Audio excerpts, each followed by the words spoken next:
Hello and welcome for my footage of my first Elden Ring playthrough. So, as usual, it will just be me talking about the game and addressing things that I feel are interesting. So, due to the nature of the game being open world, I was often zipping around, progressing in one area up to maybe a safe spot, or like a safe spot. There are no safe spots. Up to a fire, up to a point of grace that lets you rest at. And if I felt intrigued to go a different way, or I wanted to progress to some other area, I would just do that. Occasionally, I felt I ventured too far into areas that exceeded my character's abilities.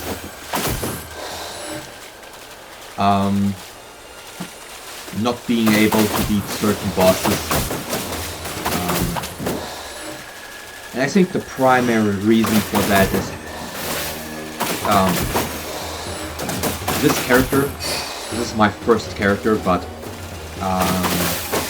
having played lots of FromSoftware games in the past, Demon's Souls, Dark Souls 1, 2, 3, Bloodborne, and even games before the Souls series,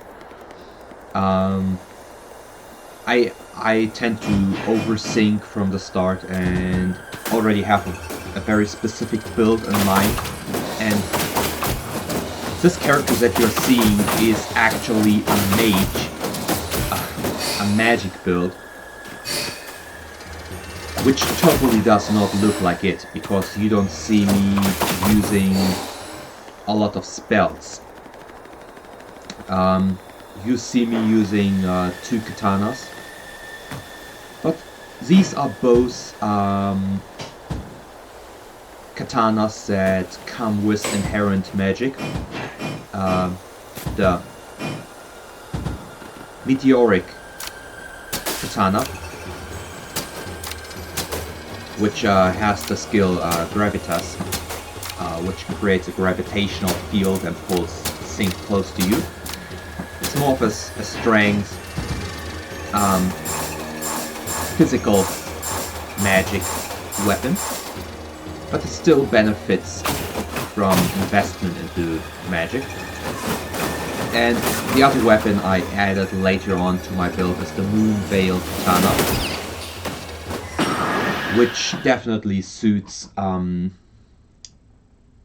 magic builds even more, scaling even better from magic and being infamous as an easy mode weapon, I think, especially due to its strong weapon art. At this time in the game,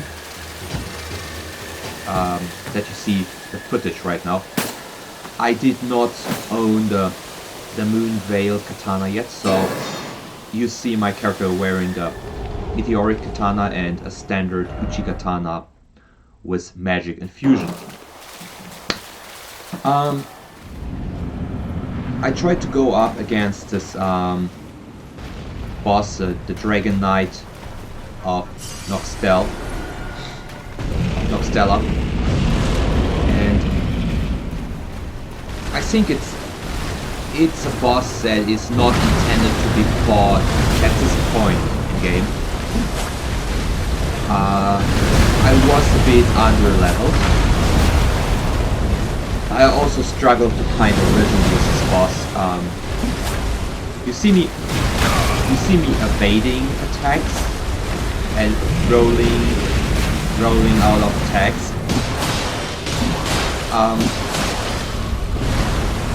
The damage is not that high. My character can take, as you see, 3 to 4 hits, but it's just that the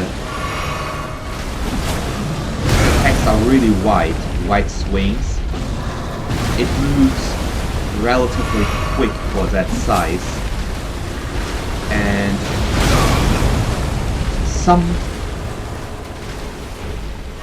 while he seems to offer the arms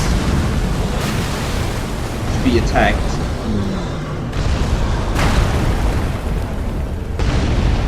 he retracts his arms quite quickly, so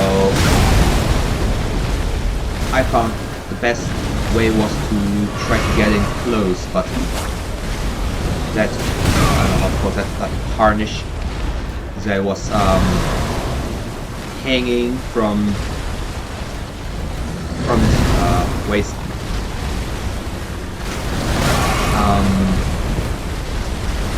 was blocking, so it has kind of like a collision boxes in game, pushing against your character model, but not being registered as a part that takes damage. Yeah, kind of hard to explain.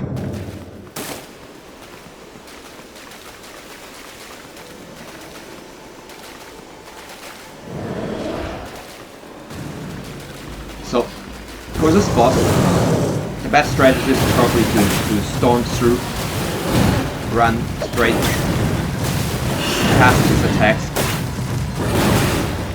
through his legs. I found out later that the best strategy is to stick to his left leg, or stick to the leg to your left, his right leg.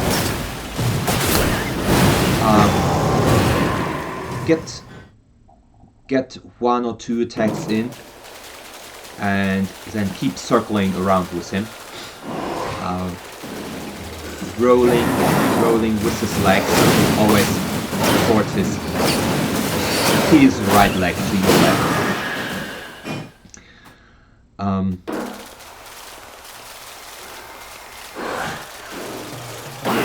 So I repeated this boss again and again and again, and I got annoyed by the boss.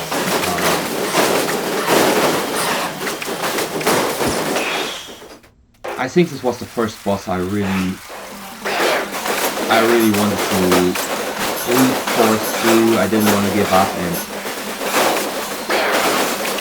grind and go to a different area. I wanted to beat this boss here and now and there. But at some point, I just gave up. I did not beat that boss at that time. So I returned back to the surface, left the underground,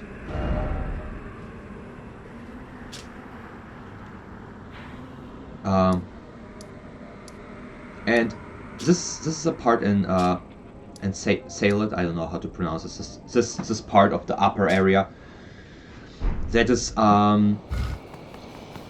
early in the game only accessible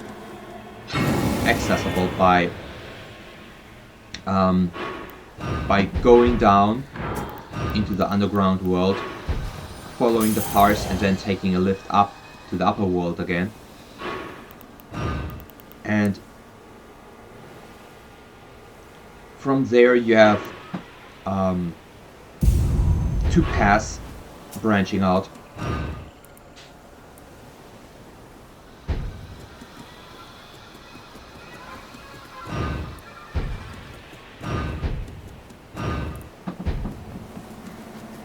One path leads to the poison swamp, and the other one leads past these exploding ball structure snakes, kind of like a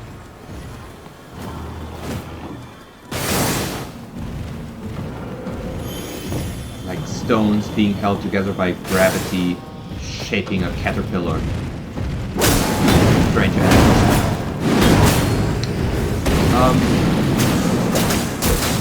There are two giants, two of these ancient giants, and they are very susceptible to charged heavy attacks to the left.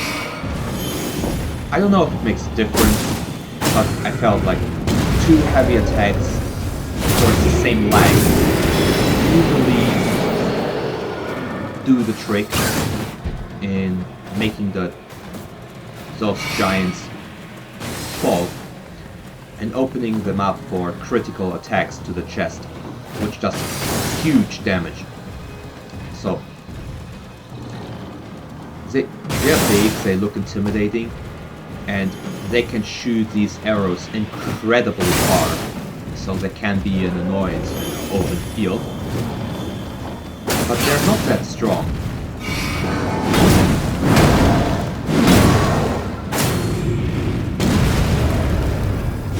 So even me being at a relatively low level, probably under level in that area, it's quite easy to get rid of them.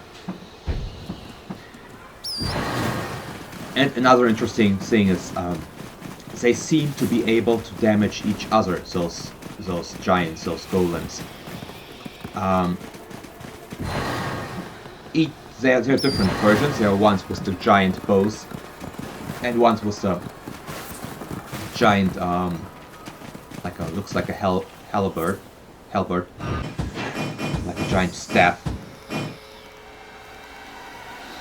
And they can all damage each other. So just staying close to one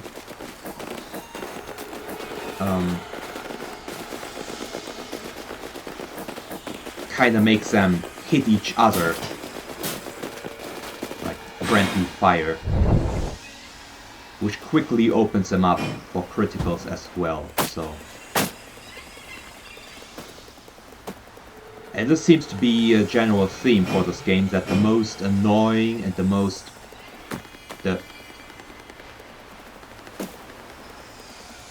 SHITY enemies in this game are small, quick, agile enemies that jump and hop around. Dogs have always been a meme, like Miyazaki planning to put in more dogs, like how can we make the game more difficult? Let's put in some dogs. Sure, there are dogs in this game too, but the true pest in this game are definitely the birds, and the ants, and the lobsters. It's like wildlife is trying to... Wildlife in Elden Ring is fucking with you.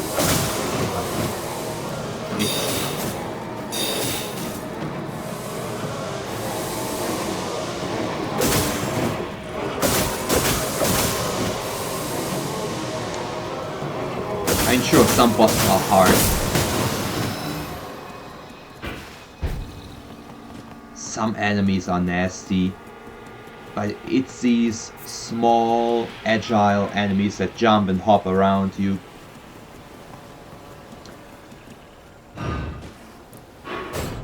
That in packs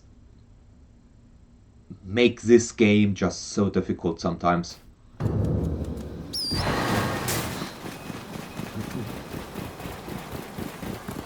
And I think this to me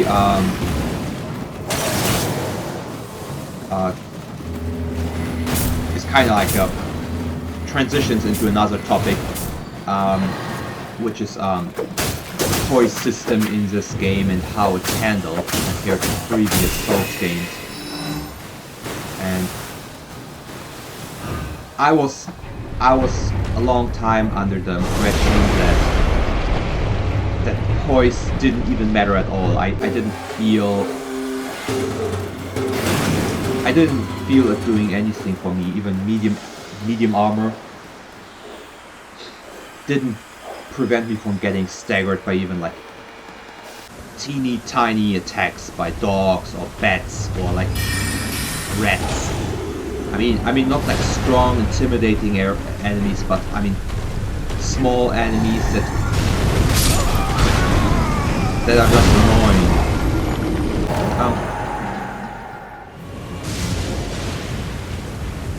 And it turns out poise doesn't really do much until you hit a certain threshold. Below that, it's completely useless. And certain attacks they do, not all attacks. And heavier weapons usually give you some kind of hyper armor, or sometimes correctly said super armor, which is an ability, which is not the ability to take no damage, to have invincibility frames, but it's the ability to have frames where you perform an action without getting knocked out of that action. And especially in combination, large weapons, anything bigger than a great sword, especially the colossal swords and colossal weapons in the game. Weapons from these two weapon categories work well in tandem with high poise, and then you will see it doing well. So what you see there is like in Salad, I hope that's to pronounce that area correctly. In that rotten part of the world, there's an ancient dragon, a gigantic, enormous ancient dragon that just lays flat on the ground, and it can't attack you, it can't retaliate, it's just laying there. It can give out a shout to attract other dragons, but from the back of the dragon, kind of where the armpit is, like from behind the dragon, in between the left wing and its main body, you can relentlessly attack the dragon, and that would take forever. But due to katanas having innate bleed, and each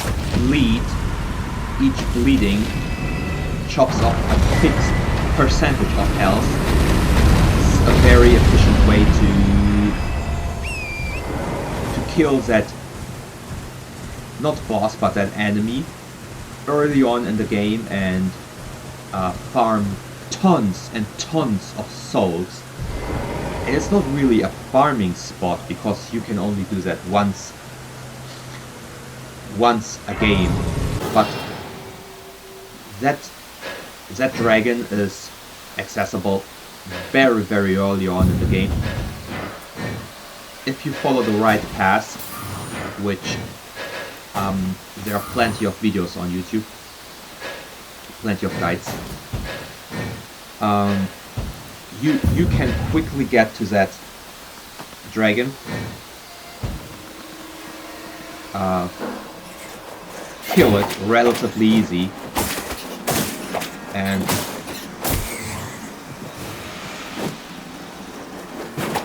get a huge amount of souls that would take hours to farm at an early stage of the game.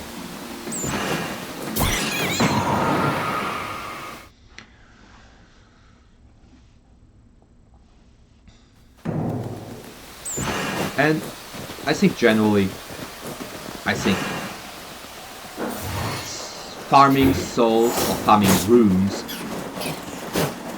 not souls, runes in this game, I think it should not be looked down upon, because it's easy to lose a lot of runes. I rather play recklessly, not worry about losing some runes, and then know I can quickly, just a matter of a few, maybe tenths of minutes, refarm. I feel that makes me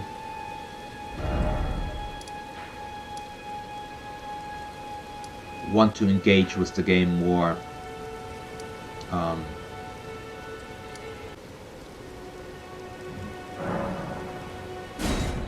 more aggressively.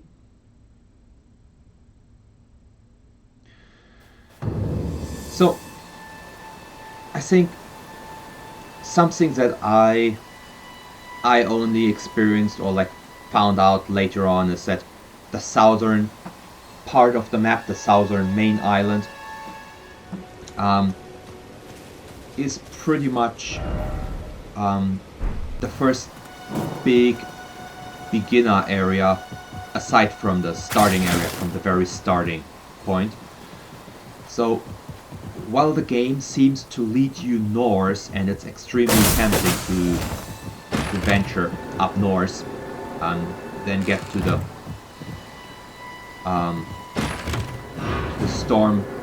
Stormvale castle and into the first legacy dungeon, trying to challenge the first big boss, Godric, and trying to get your first big rune.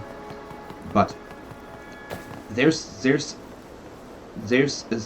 a huge spike in difficulty, and I think this is, especially players who have never been played Souls games before, this is where they first experience this crushing difficulty.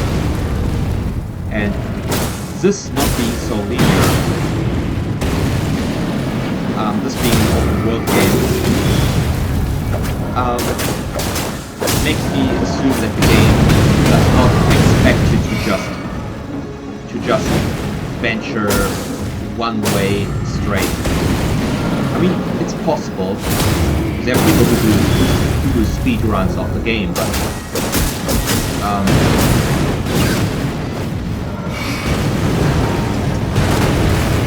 if you don't have much experience with the game, with the bosses, with their patterns,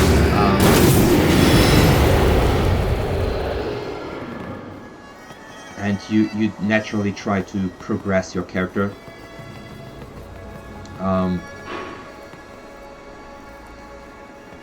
the difficulty is set in a way that you will hit a wall occasionally, and you can force your way through skill, of course, but the game gives you the chance to venture into different areas, go the opposite way on the map, and gain experience, skill, and better equipment, upgrade materials, increase your weapons, improve your weapons. So in short, get stronger, and then come back to the boss that you struggled with. So another thing is, at that point in the game, I still wasn't really looking out for the maps. So usually on the main roads leading through these continents, there's usually a small stone monument with a map, with an item in front, which is a map. And these are even highlighted on the grayed out map. And once you collect these map items, your map gets updated, and the grayed out or the obscured areas become clear.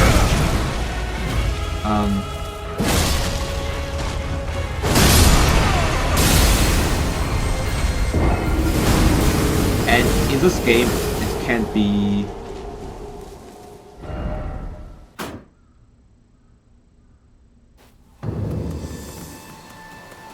can't be said enough, like how helpful it is to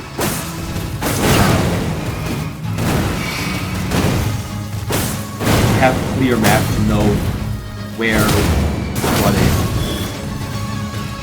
So you see me having switched location again and fighting that the avatar of the Earth Tree. And these pack a serious punch, but their movements are well telegraphed. The biggest threat is they are fully slammed into the ground, which will release this little glowing golden orb which trace you. Even through I'm using dual weapons, I didn't use them much till the end of the fight, as the most efficient way I noticed to deal with them was 2 heavy attacks, or sometimes 3, which was enough to break their poise, their stand, and to open them up for a critical hit, which dealt a ton of damage.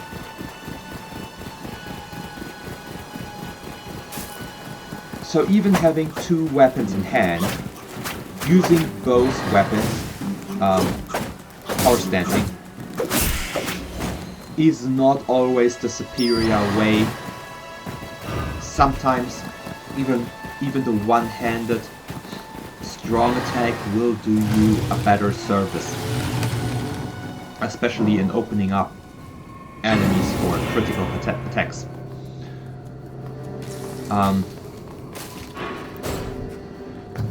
And even more importantly, weapon arts, which have become a huge thing in this game, never make use of 2 weapons. They will always use your right hand weapon only. And some weapon arts make you perform an action which will always be a dual-handed action, which will always look like you're dual-handing one weapon, not one-handing one weapon. So even if you're power stancing 2 weapons, 1 weapon in your right, 1 weapon in your left, using the weapon art will always be the same, and it will be as if you are two-handing 1 weapon, which, if you have a build that relies on weapon art that's built around making use of the weapon art,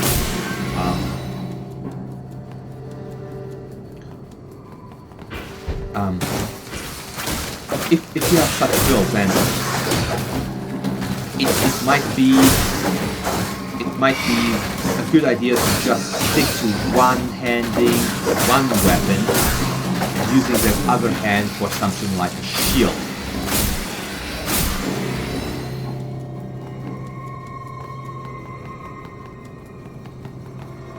Which is pretty much contrary to what you see me doing right now. So, dual wielding katanas, you see that in a lot of PvP matches. Don't get me wrong, it's super effective, especially due to their build and bleed, which can be further boosted. So bleed and any kind of status ailment inducing builds are super effective. They pretty much rule, they are pretty much king in this game. Undisputed. So, two bleed weapons which have bleed maxed out, buff to the max. That's pretty much king. There's no other build that competes with that. At least PvP. But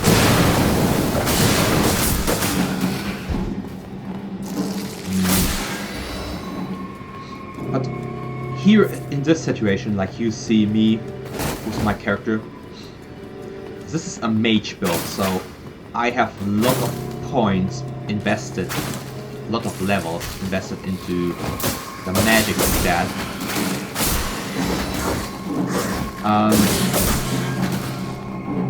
Those two katanas, especially the meteoric katana, make use of the magic stat, so they do decent damage. But a mage's strength in Souls games has always been to use magic. So you could create something like a battle mage. It's a thing to some degree.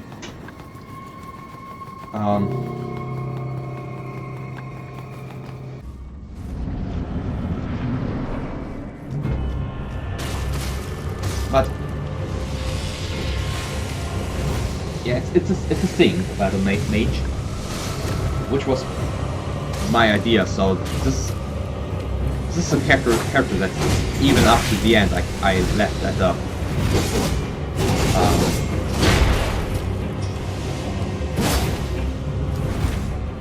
That I built in a way that it has high magic, but not a lot of mana points. So while this character deals high magic damage, it can't use lots of spells. So it's not a classic spell casting character. But most weapons that scale really well with magic are only accessible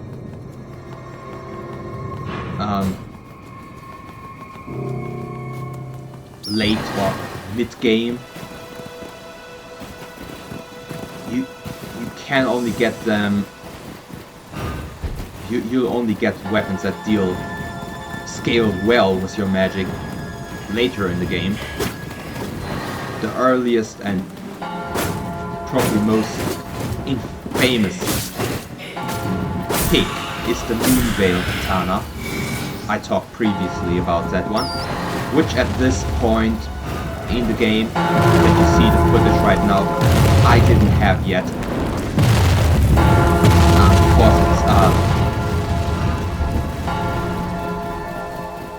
It's locked behind an averagely difficult boss, which I didn't feel confident in beating yet.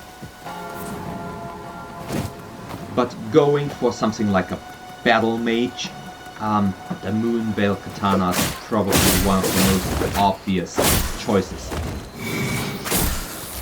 Probably superior to the Meteoric Katana, which you see my character having in the right hand.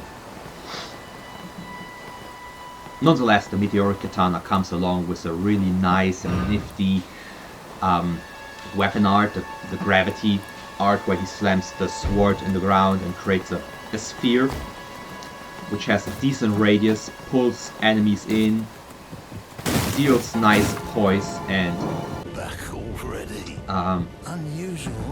is really nice for group control.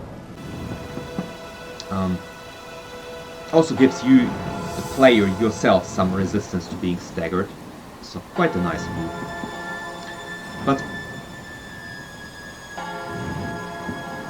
overall, I'd say with this character I was very fixated. Like I had my mind fixed on the end goal, on a very specific build, with very specific weapons in mind.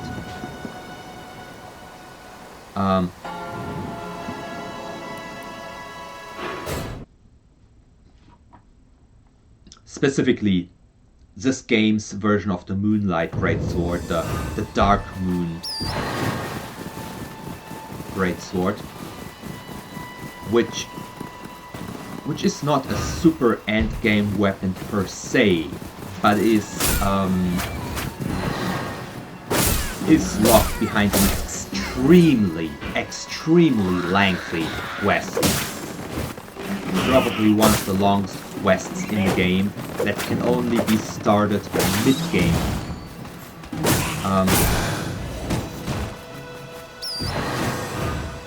That involves the defeat of one of the more difficult bosses that could be challenged early on. General Radahn, one of the demigods that hold a rune, a great rune. So the Dark Moon Greatsword is definitely for battle mage. The #1 weapon to look out for. There are a few other weapons, along with the Moonveil Katana and Astel's Wing, which is a curved. I think it's in the class of curved swords. Also being able to shoot short magic beams with its heavy attacks. So there are a few weapons which make good use of your magic investment. So it's possible to create a battle mage character with different weapons from different weapon categories. Definitely. But most of them are not easy to get. Just right from the beginning. So, and me having been focused on this end goal, this end character, putting all my stats into magic, but not having a lot of mana, so not being viable for casting a lot of spells, having low vitality in consequence and low health, made the game much harder. And I think for my first run I made the game a lot harder for myself than it would be necessary. So I don't want to brag, but I think I played the game on hard mode. With second and third and fourth and fifth character I already created, I can say the game doesn't have an easy mode per se. You can select easy when you choose the New Game Plus, but there are certain builds and weapons that are accessible and obtainable very early on that make cheesing the game very easy and make the game feel a lot easier. There are ways to make the game so much easier, and with the right build and the right weapons, a lot of the difficulty gets trivialized. If you have twice the health, you can take twice the hits. If you have a weapon that, especially with bleeding infused, even if your base AR, your attack rating is low, you will just do naturally a ton of damage because a lot of enemies are susceptible to bleeding, being bled. So even if they're not super weak, you will almost always do ton of damage in a few hits. Even bosses go down like quick. So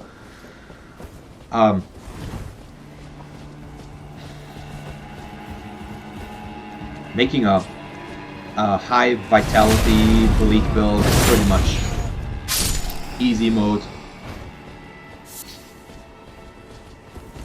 Magic can also be easy mode, like going for an actual spell casting mage magic build is easy mode. There are a few enemies that are resistant to specifically magic damage, but aside from that, you will shred most enemies.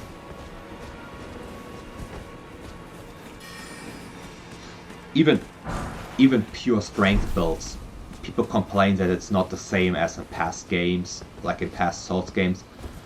A pure strength build was king. Like you dumped like 40 stats into strength due to dual handing, adding 50% virtual levels to your strength. So with 40 strength, dual wielding makes it like you have 60 strength. So you could just, in past Souls games, dump a lot of stats into vitality, have a huge health pool, and then dump like 40 stats into strength. Dual wield a heavy weapon, and then you just bonk your way through the game. So the games always had their easy mode.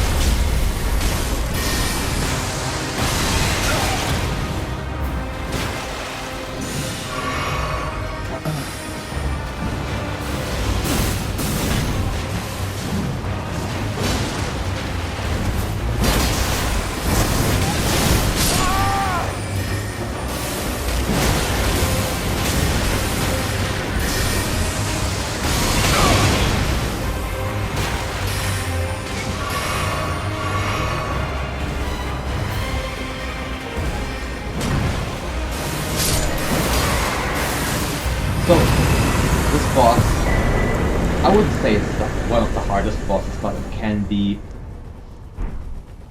a difficult boss due to the magic damage potentially hitting hard.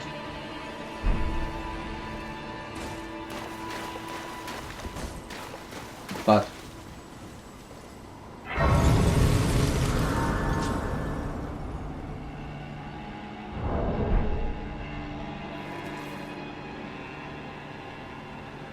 with those two supporting me, I felt it wasn't hard. It wasn't that much of a difficult boss.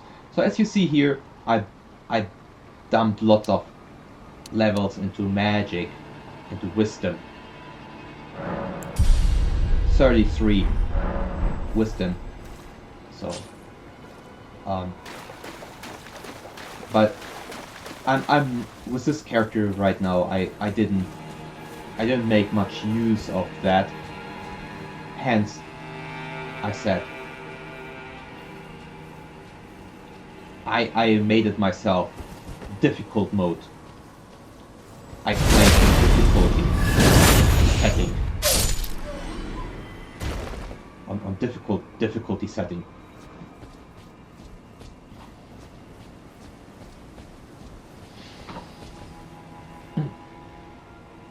So there are ways to make the game easier, but there are definitely ways to make it harder than it is.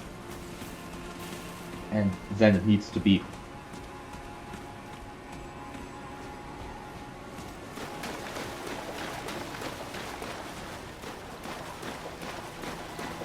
And as you can see, this being my first run, I was just... Sometimes I felt like exploring every corner, I didn't know where to go, like running left or right. I think I suffer from FOMO, FOMO, fear of missing out. I'm always scared I leave like an item somewhere. I didn't pick something up. No matter how insignificant, how worthless, how trashy. It's my personality. I have to pick up stuff. I'm like a crow, like that's attracted to shiny things. If I see something sparkle in the distance in a game, I'm like, hey, let's go there.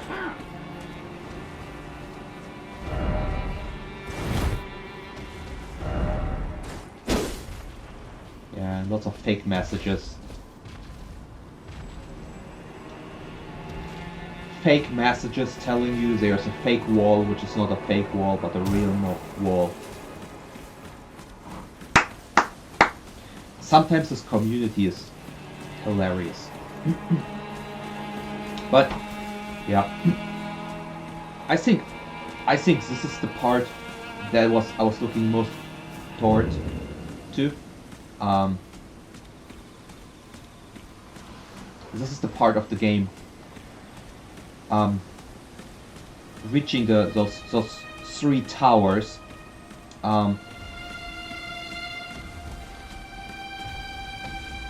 Behind the Carrion Mansion, and one of the towers is Ranni's tower,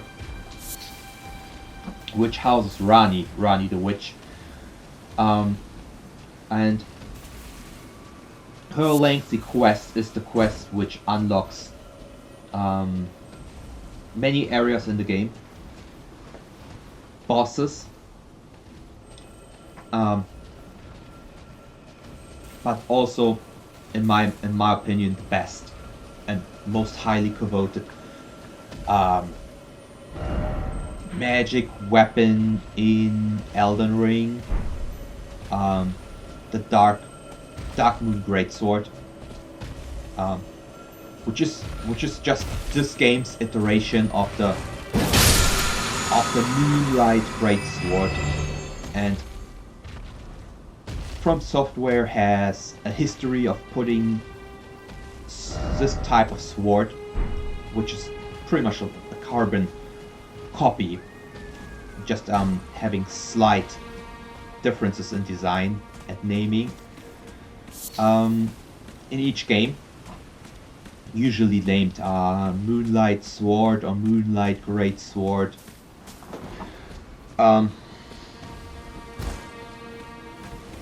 There had been a Moonlight Sword in every past game. There had been swords like these in the Armored Core series, which is a series where you build robots, mecha, where you control a giant robot.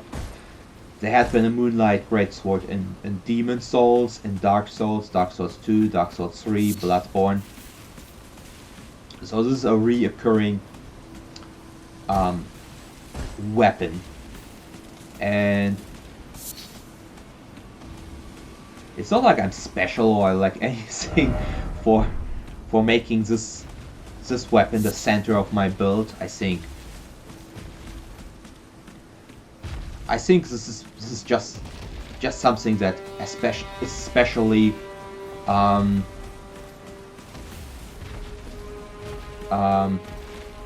desired or looked after by veterans, by people who played previous FromSoftware games, as this is like a callback to previous games. Like,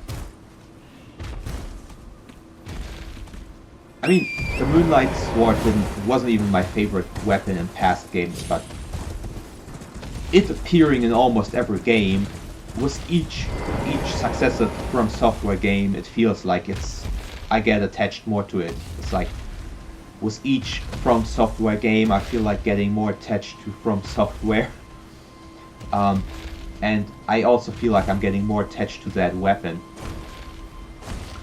to the point of this having been the weapon I set my mind on with the very release of Elden Ring. Like, I saw Elden Ring being released. I checked the weapons on the wiki. I saw the Moonlight Great Sword, and I saw like, I'm gonna make that weapon my weapon. That's gonna be my first character. My first build is gonna be a character dedicated to that weapon. Just building that character around that weapon. Everything else is just decoration.